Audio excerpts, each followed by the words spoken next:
Okay, so I've learned some very important things about the Fostex. So in order to record anything, you have to, like, as I already know, you must highlight. You don't need to press these stereo bus buttons. That's only for the effects bus, for reverb. But to record something, of course, you have to have the track that you want to record highlighted in red with this red button, and you also have to have this button. But that's not all. What you really have to do, if you press play, you're not going to record. What you have to do is you have to fucking hold record and then press play. And another thing that was kind of misleading is I didn't understand it until now, but these different recording channels have nothing to do with your input channels.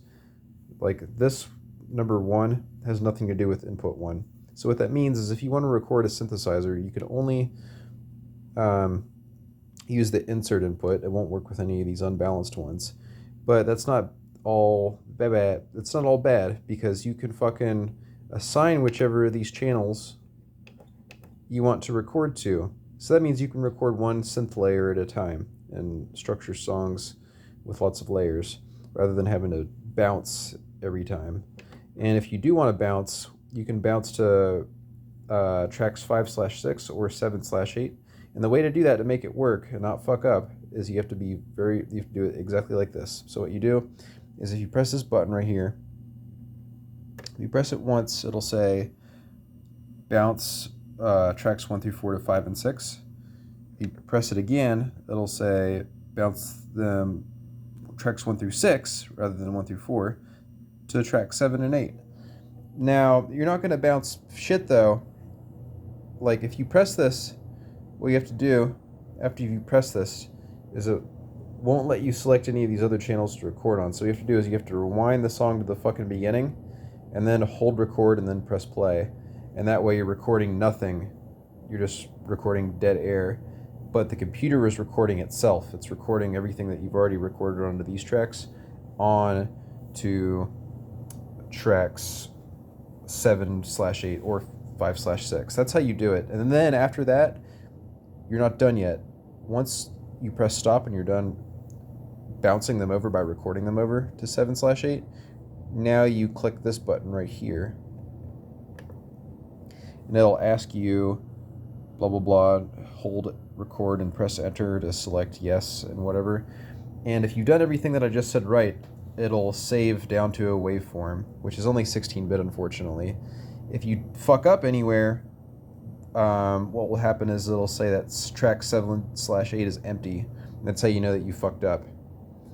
Another thing I'll mention is in order to actually record a sequence, the best way I figured it out is if I rewind this song to the very beginning,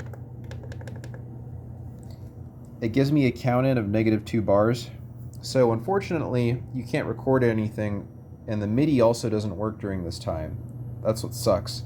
So what you have to do in order to MIDI sync, record a MIDI synced sequence from the Keystep or whatever, is first press stop on the fucking Keystep, right?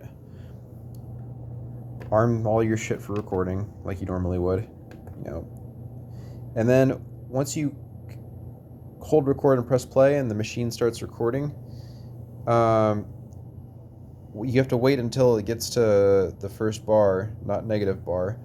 And then what you have to do, and this is important, is you have to press after you've already pressed play on the fucking Fostex.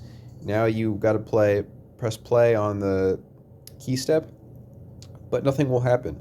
So what you have to do is after you press play on the Keystep, you got to press stop and then quickly come over here and press stop. And you have to do that beforehand before you get to the point in the song where you want to lay down a sequence.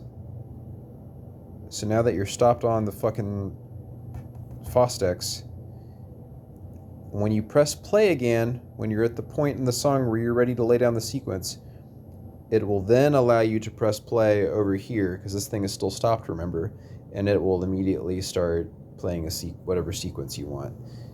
That's how you have to do it. That's fucking confusing as fuck, but unfortunately that's the way you gotta do it. And another thing to keep in mind is even if you don't have anything highlighted for recording,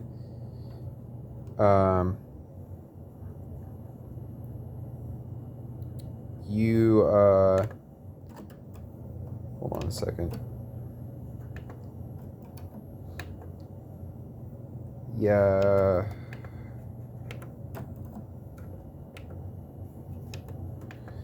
I could be wrong about this, but so far it looks like in order to hear any playback, you have to have both the track you want armed for recording and the record button pressed in order to monitor like whatever you're playing and hear a sound coming through it. I've got headphones on, so you can't hear the sound, but that's how the fucking thing works.